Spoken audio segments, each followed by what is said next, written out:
Sino ba ng trivia? Alam nyo ba lahat ng baka magkakaaway? Kasi may beef sila! Woo! Hello, ako nga pala si Robby. May sakit ako ngayon at nagkikrave ako ng kapares. Ay, sorry, ng pares pala. Sorry may sakit lang, sorry. Kayo ba, pag may sakit kayo, anong cravings nyo maliban sa lambing tsaka sa kalandian? Charot! Ayun, lumipad! Gisa muna natin tong aromatics natin. Huwag nyo lalahatin ha. Magtira kayo para sa sarili nyo. Ay, para sa mamaya. Yung napili ko nga palang beef yung may bone marrow para pag kinakain ko yan, tulog ako 24 hours. Para bukas magaling na ako. Ako nga pala hindi ako gumamit ng pressure cooker dito kasi ayoko silang ma-pressure. Kukunin natin yung bone marrow. Pakuluan lang natin yung beef mga 3 days and 2 nights yan hanggang sa lumambot. Staycation. Tapos gisa ulit natin yung aromatics natin kanina. Ayun yung sinasabi ko magtira kayo. Tapos lagay lang natin yung pinagpakuluan natin kanina. Lagyan natin ng onting girlfriend nyo.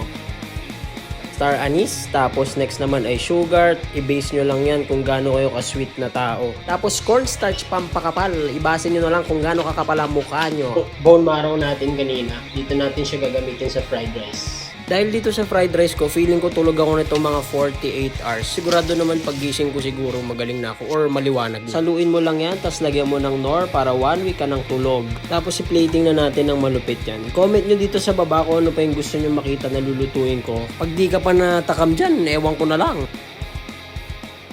Rock and roll.